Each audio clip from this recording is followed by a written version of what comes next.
El látigo cortó el aire del desierto como el siseo de una serpiente antes de morder.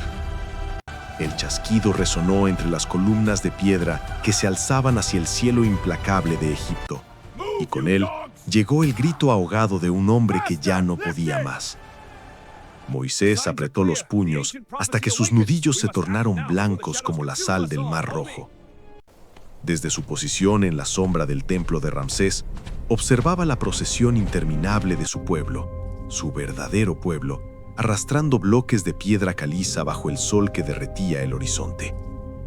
40 años había vivido en el palacio como príncipe de Egipto, 40 años creyendo ser hijo del Nilo.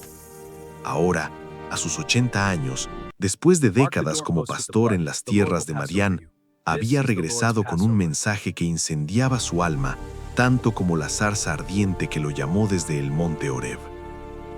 «Deja ir a mi pueblo», había dicho al faraón, su voz resonando en el salón del trono como un trueno distante. La respuesta había sido desprecio, y después de cada negativa, las plagas. El Nilo teñido de sangre, las ranas que invadieron hasta la cámara real, los mosquitos, las moscas, la pestilencia que diezmó el ganado, los furúnculos que cubrieron la piel de egipcios nobles y sirvientes por igual, el granizo que aplastó las cosechas, las langostas que devoraron lo que quedaba, y la oscuridad, esa oscuridad absoluta que durante 3 días hizo que los egipcios no pudieran verse entre sí, como si el sol mismo hubiera muerto. Pero Faraón era un hombre forjado en orgullo, y el orgullo es el metal más difícil de quebrar. Ahora, mientras el atardecer pintaba el desierto de púrpura y oro, Moisés sentía en sus huesos que la 10ª plaga estaba cerca, la última, la definitiva. Aarón, su hermano, apareció a su lado, su larga barba plateada meciéndose con la brisa cálida que traía arena y promesas de tormenta.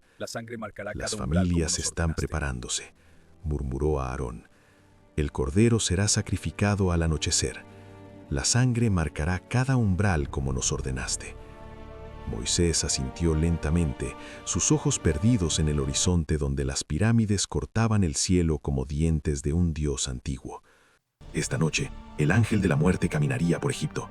Pasaría sobre las casas marcadas con sangre, pero en cada hogar egipcio, desde el más humilde hasta el palacio real, un grito desgarrador rompió el aire.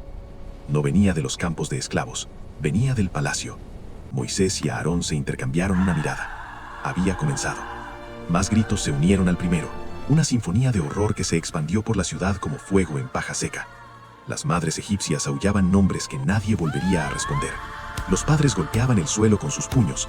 En cada casa egipcia, el primogénito, desde el hijo del faraón hasta el hijo del más humilde prisionero en las mazmorras, yacía inmóvil, tocado por la mano invisible que había sellado el destino de una nación.